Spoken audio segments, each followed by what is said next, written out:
예, 다시 시작입니다. 예. 이번에는 네 번째 하겠습니다. 네 번째. 이것도 예에 대한 문제인데, 노소 띄우고 장류는 천분 띄우고 질손이 불가 띄우고 폐리이 띄우고 상도야니라 했는데, 어른과 노인과 젊은이, 어른과 어린이는 하늘이 나눠준 질서야. 이거는 어쩔 수 없다는 거죠. 이 세상 기본 구도지구나. 기본 구도지. 할 수 없다는 거죠. 불가는 할 수 없다 이 말이거든요. 폐리, 이 천분 질서는 이치니까 이거는 자연 이치네. 이치를 어내고 어기고 패자는 어길 패자, 어날 패자인데 이치를 갖다 어기고 도는 진리죠. 이 세상에 흐른 도인데 이 세상에 흐른 도를 상하게 하는 것은 불가해 안 된다는 거예요. 그러니까 이 노소 장유란 기본 틀인데 이게 깨져가지고 젊은 사람들이 힘이 있다고 노인들 막 대들고 싸우고 말이야. 그 다음에 힘 있는 사람이 힘없는 애 보고 막 무시하고 하면은 또 힘없는 애들이지만 어른들한테 막 함부로 말하고 이거는 세상의 기본 구조가 깨졌기 때문에 대혼란이 야기 된다는 거예요. 세상의 혼란은 아주 작은 여기서부터 일어나는 거죠. 아래우가 깨지면 세상에는 큰 조직 자체 깨지는 거니까. 그래서 이걸 말한 거죠. 요거는 논어 안연편의 2장에 있는 장인데 요걸 뒤에 끌고 왔어요. 요것도 어디서 왔나? 논어에서 이건데 요거만 끌고 온 거죠. 요거만 끌고 온 거죠. 이걸 보면, 이걸 할 필요가 있는데, 이게 중궁이에요. 이 중궁이라는 사람은 공자의 제자인데, 공자보다 29살이 어린 사람입니다. 공자보다 29살인데, 이 논어에서, 특이하게 논어에서 그 72 뛰어난 제자들이 있다는데, 그 중에 유일하게 공자가 뭐라 하냐면은, 천자감이 될 사람한테 관계, 이게 유일하게 중궁이라는 사람이에요. 논어에서 왕이 될 수 있는 소질을 갖고 있는 사람은 유일하게 이 사람이에요. 가사 남면은 뭐냐면 왕이라는 뜻이에요. 이 남면은 왕이라는 뜻이에요. 왕.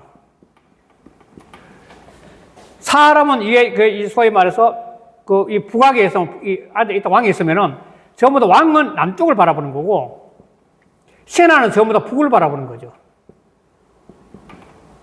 그러니까 남면한다는 것은 왕이라는 뜻이에요. 왕. 그러니까 유일하게 공자의 제자 중에 이 중국이라는 사람은 여몽인데 옹야는 가사 남면의 왕이 될 수 있다는 거예요. 그런데 재밌는 게 뭐냐면 이 여몽이라는 사람은 더 이상 안 나오는 여몽이라는 사람이 어떤 사람이냐면 말도 잘 못해요. 말을 더듬는다는 거죠. 그리고 거의 천민의 자식이에요. 공자라는 사람이 위대한 점은 뭐냐면은 그 제자들인데, 공자의 제자는 그 당시에 최고의 권력 같은 대부들이 있는 사람이 밤에 천민도 받아줬다는 겁니다. 공자의 제자는 천민도 있었다는 거예요. 이게 세계의 교육사에서는 혁명. 왜 혁명이냐면은 옛날에는 국가의 권력이 있다면 이렇게 권력은 세습이 되었어요. 세습이 돼가지고 이 교육의 문자를 갖고 있는 사람은 최상의 계급들이 자기 권력 유지를 위해서 교육을 통해서 계속 유지됐던 거예요. 그런데 공자는 그걸 깨버리고 이 하루에 있는 천민들한테 교육을 시켜서 의식혁명을 일으키며 공자는 본인이 어렸을 때, 3살 때 아버지 돌아섰으니까. 그러니까 아버지가 거의 70대 노인네가 14살, 20살 안 된 그 여인하고 만나가 결혼했거든. 공자가. 그러다 보니까 그 어머니는 엄청 고생했죠. 왜냐하면 전처에서 나온 애들 다 어머니가 가관했다는 거예요. 돌아가시고 난 다음에. 그러니까, 오직 하면, 공자를 좋아했던 사람 중에, 사마천의 사계라는 게 사마천. 사마천 들어봤었죠. 사마천 사계에서는 뭐냐면, 공자하고 안직리하고 만난 게 야합을 했다는 거예요. 정식 결혼을 하지 않고, 그냥 대충, 덜해서 대충 만나가지고, 공자를 낳았다는 거예요. 그러니까, 공자 어머니가 돌아가시고 난 다음에 안직리가 돌아가시고 났는데, 그때는 합장을 해야 되는데, 부모에. 이 두 분의 합장을 또 모셔야 되는데, 아버지가 어디 모친지 몰라가지고, 다시 말해, 공씨 집안에서 인정을 못 받은 거예요, 공자가. 공씨를 인정을 못 받으니까, 아버지가 어디 모친지 몰라가지고 합장을 못하고 오보지거리야 큰 거리 옆에다가 어머니 임시 매장했다가, 그래가지고 여러 사람한테 겨우 아버지 묻히는데 알아가지고 합당을 시켜드렸다는 거죠. 그러니까 공씨 집안 자체에서 공자 인정 못 받은 거죠. 그런 어려운 처지 집에서 이 공자가 공부를 했는데, 그럼 공자는 어떻게 공부했냐는 거야. 공자는 어머니가 안씨 집안이에요. 안씨 집안인데, 안씨 집안이 설리 굉장히 많이, 안씨 집안이 그 당시에 무당계열이었다. 또는 이 사람이 남의 이제 말하면 장에 길어진 게 장의소 있잖아요. 그런 걸 해주는 그 집안이다 했는데, 아무튼 이 집안이 좀 이렇게 천민계열에 가까웠던가 봐요. 그러다 보니까 이 남의 제사를 대신 지내주고 이런 어떤 집안이 외가 집안인데, 이 집안에서 제사를 지내려면 이 문이 있어야 돼, 문자 있어야 될 거 아니에요. 그래서 공자가 20살 전에 문자를 갖고 제자들을 가르쳤는데, 그러면 20살 전에 어디서 공부를 했는지 안 나타났거든요. 그런데 학자들이 추측하기는 뭐냐면, 이거는 어머니, 안씨 집안의 어머니인데, 그러니까 어머니가 안씨 집안 자식이니까 거기서 무당계열인지 제사를 대신의 계열인지 먼저 이 세력들이 문자를 갖고 있으니까 외갓집에서 문자를 배웠을 거다. 이렇게 지금 하는 거예요. 그래서 공자가 큰 어머니 있고 또 가운데 어머니 있고 셋째 어머니란 말도 있고 큰 어머니하고 둘째 어머니란 말도 있고 하는데, 하여간 굉장히 불우한 삶을 사는 건 사실이에요. 형제도 많고. 제일 백이라는 사람은 배다른 형님인데, 그 형님도 있고. 그런 상황 속에 있다 보니까 공자는 이 천민들에 대한 사고가 남들보다 다른 거죠. 자기 자신이 느꼈기 때문에. 그래서 천민들에 대한 애틋한 사랑이 있어가지고 공자는 이 천민들의 제자가 많은 겁니다. 그러면서 교육을 통해서 의식혁명을 한 겁니다. 공자의 위대한 점은 뭐냐면 의식혁명이 되거든요.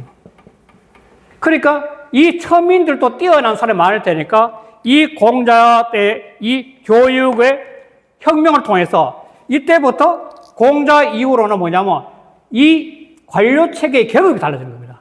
세상에 혁명이 오기 시작한 거죠. 여기서 쳐 올라가는 거예요, 사람들이 이제. 밑바닥에서 처음에서 공부하는 사람 올라가기 시작하는 거죠. 그래서 이게 굉장히 위대한 점이에요, 공자 위대한 점. 그런데 그 가운데서도 그 많은 제자 중 유일하게 여몽인데, 이 옹이라는 사람만이 왕 노릇이야. 가사왕, 하여금 남면이로다 왕이 될 수 있다, 왕이. 유일해. 그 천민의 자식이에요, 천민의 자식. 그러면서 중궁이 자상백자인데, 중궁이라는 게 옹야가 중궁이에요. 자상백자라는 사람이 어떤 사람이니까 물었더니 공자가 이제 가위 간이냐. 그 사람은 아주 간이란 문제인데, 이 간이란 문제가 동양에서는 굉장히 중요한데, 대나무가 올라가려면은 이렇게 마디가 이렇게 올라가듯이 아주 간단 명료하다는 겁니다. 머리 좋은 사람이 어떤 사람의 머리 좋다는 말이냐면, 어떤 일을 봤을 때 그 복잡한 일을 간단 명료하게 딱 정리할 수 있는 머리 좋은 사람입니다. 문자를 건 절대 안 돼. 공부로 많이 했다고 절대 안 됩니다. 공부로 많이 하면 그 공부 때문에 일하면 어떨까, 저라면 어떨까 헤매다가 끝나는 거지만도, 지혜가 열리면 명쾌합니다. 딱딱하게. 정정 회장 공부 많이 해서 그리 명쾌합니까? 정정 회장 사업할 때 명쾌하잖아요, 모든 게. 그치? 그러니까 이게 아주 자상백자라는 사람은 아주 명쾌한 사람이라고 간략하다고. 그랬더니 중궁활, 거경이 행간하여 이임 띄우고 기민이면 불역 가오일까? 자, 경에 거하면서, 경은 몰입이라 하죠, 몰입. 경은 늘 자기 내적으로 몰입하는 거죠. 이 경은 지난번에 했지만 퇴계 선생이 가장 좋아했던 게 경인데, 경사상인데, 경은 늘 깨어있어, 깨어있는. 깨어있음. 내 깨어있는 거죠. 그러니까 늘 자기가 깨어있는 경하면서, 자기가 깨어가면서 행동도 아주 명료해. 간단 명료해. 복잡하지 않고 단순하다는 거야. 그래서 기민, 그 백성들한테 임하면, 다시 백성들 다스리면, 리더 최고지, 이렇게. 리더가 복잡하면 안 되거든. 리더 단순해야 되니까. 그러면 부력 가오와 좋지 않습니까? 이거죠. 그럼 좋지 않습니까? 그런데 거간이 띄우고 행간이면 문에 태가 놓을까? 자, 이게 무엇이다는 거예요, 이게. 사람이 거하는 것도 경이 아니고 사람이 살아가는 게 거가니까 생활의 모습이 너무너무나 담백해, 간략해. 그러면 행동까지 또 그렇게 단순해. 그러면은 이 거간이라는 것은 집안에서 어떤 사람이 그 황희전승처럼 어떤 사람을 누가 차워가지고 이 사람이 옳습니까? 이 사람이 옳습니까? 이 사람도 오라. 이 사람이 옳습니까? 이 사람도 오라. 그럼 어떻게 선생님 두 사람 다 옳으니까 너도 오라. 이런 식으로 모든 사람이 옳다 그랬을 때 그때는 간이 되면 그거 안 된다는 겁니다. 간이 안 되면 간에 거하면은 시비를 넘어가려. 시비를. 그는 생활하는 거, 집에서 생활할 때 가족들이 많이 모여 생활하는데 거기서 사람이 너무너무나 시비가 분명하면 가족들이 피곤해요. 늘 옳고 따지니까. 그런데 막 행동하는 것도 보면 또 그렇게 행동해. 그러면은 이게 태간, 너무 지나치게 단순하지 않습니까? 이런 물었다는 거야. 단순 없습니까? 묻는 거야. 그 경임이 되는데, 경은 자기 속에 중심 잡히게 되는데, 그 다음에는 경을 하고 난 다음에 나머지 포용해야 돼, 사람을. 포용력인데, 그 간을 하면 포용력이 약하다는 포용력이. 남을 끌어안는 게 약한 거야, 남을 끌어안는 게 포용력이에요. 행동 또 간략해. 그러면 너무 지나치게 간략하다는 거야. 그랬더니, 공자가 뭐냐면, 옹지연이 한다. 옹의 말이 정말 그렇구나. 맞아, 너 맞아. 이거야.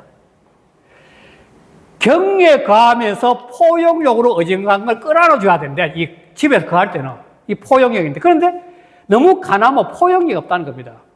또 행동 또 간단해. 그러면 사람이 요즘 말하면 너무 딱딱해.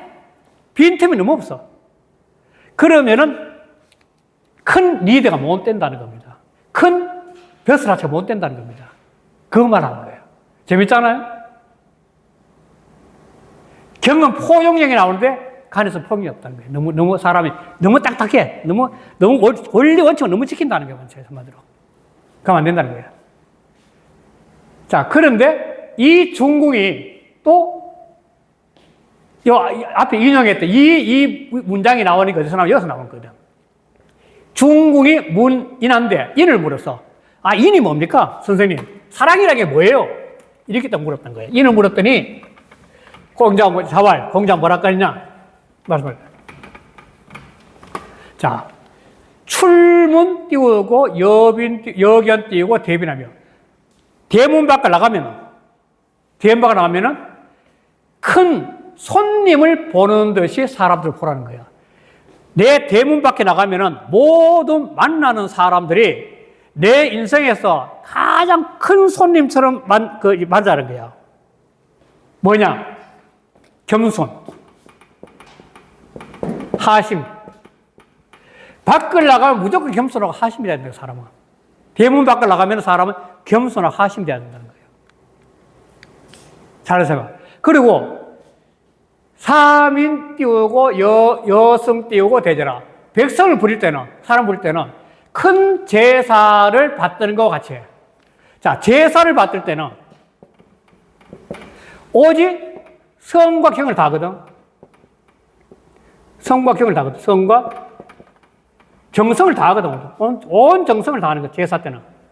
온 마음의 정성을 다하는 거니까 사람을 부릴 때는 그 부리는 사람의 그 사람이 뭐냐면 제사의 신천을 받들어 모시며 살라는 거예요, 이게. 되겠어요? 어떤 사람 부릴 때는 그 부리는 사람이 야, 이리라 저렇게 하지 말고 그 사람을 마치 제사 지을 때 신을 받듯이 받들어 모시라는 거예요. 이거 쉽겠어요? 엄청나게. 그러면서 기소 띄우고 부력을 물시어이라. 자기가 하고 싶지 않는 것, 내 하고 싶지 않는 것, 그것을 무시해라. 남에게 베풀지 말라. 하지 말아야 해요. 내가 싫으면 남도 싫다는 거예요. 세상은. 내가 하고 싶지 않은 건 남한테 시키지 말아야 해요. 이 말인 거야. 그래 되면 제방 띄우고 무언하고 제가 띄우고 뭐이라. 나라에 근무해도 사람들이 원망하는 사람이 없어. 그럴 거 아니에요. 늘 대문 밖에 나면 모든 손님을 갖다가 큰 손님처럼 받들어 모시고 겸손하지를. 또 사람을 부릴 때도 마치 그 부리는 그 사람이 제사 얻음으로 신과 같이 받들으면서 하는데 이게 좀 hil스인데. 그래야 되니까 뭐냐면 그러고 자기 하고 싶지 않은 것은 남아 하지 말아야 해요. 기소 불려. 자기가 하고 싶지 않은 말은 남아 하지 말아야 해요. 그렇게 하면은 나라에 있어서 아무도 원망하는 사람 없고 집에서도 자기 집에 탁 있다도 아무도 원망하는 사람이 없어. 그래서 중흥월 옹수 띄우고 불민이나 제가 비록 민첩하지 못하나 이 일을 실천할 때 민첩하지 못하나 청사 띄우고 이 사자는 성길 사자입니다. 청컨대 늘 이 말을 섬기며 살겠습니다. 이 선생님이 해주신 그 말을 끊임없이 제가 성기 받으며 사자 성길 사자예요.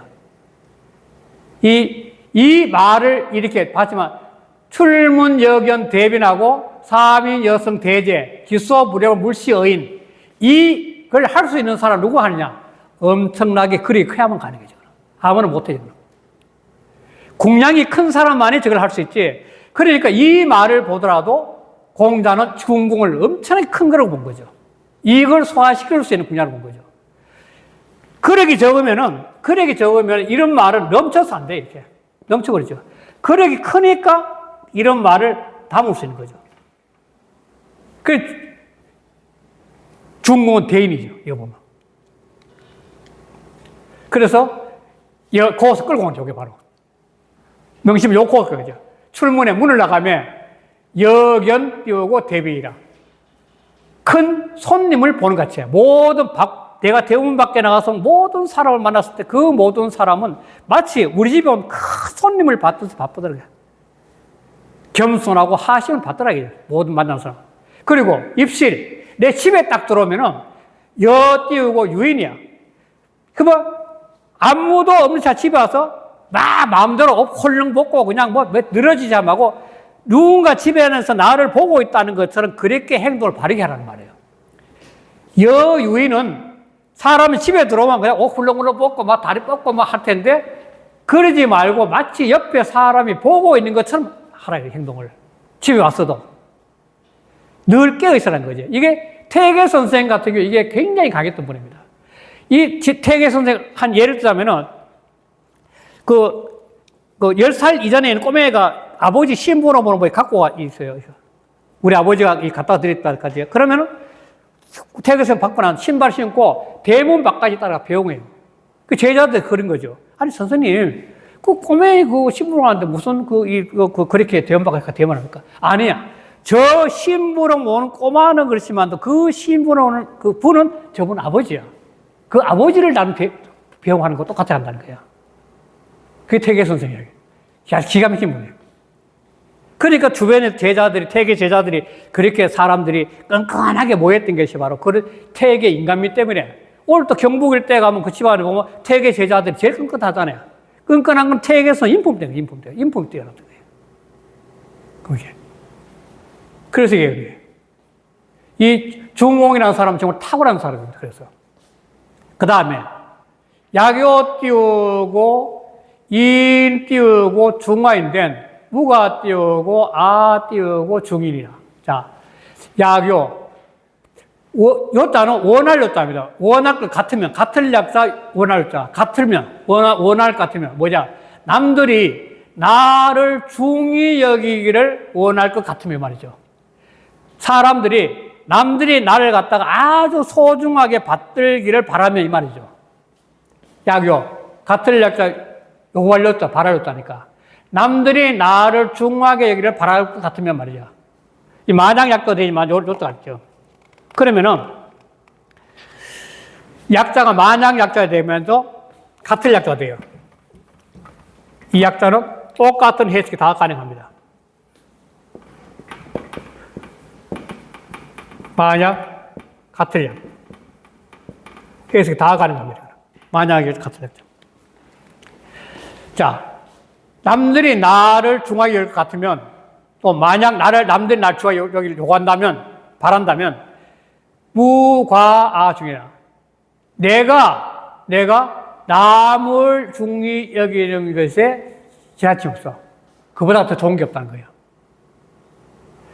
그러니까 사람이 살아가면서 끊임없이 살아가는데 내가 항상 하심에 대해서 상대를 받들게 되면 저절로 상대가 나를 받들게 된다는 겁니다. 재밌잖아요?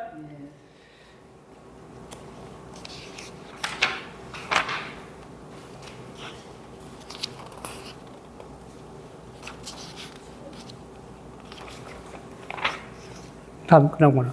그러니까, 인생 살아가면서, 선생님도 저도 그렇지만도, 어디 가서 내가 잘났다고 해서 내 잘난 걸 내세워가지고 상대를 무시하면은 상대는 플러스 알파를 더 나를 무시해요. 인생이란 게. 그러니까, 학문을 하는 사람이 되면 될수록 되면 될수록 자꾸 더 겸손해져요. 제가 그 한문 전문 학원 중에 대학원 다닐 때 다녔던 학원이 유도회라는 데가 있는데 그 유도회는 그 석박사 과정에 그 당시에 석박사 과정에 있는 사람들한테 3년 동안 무료로 가르쳐요. 공부를.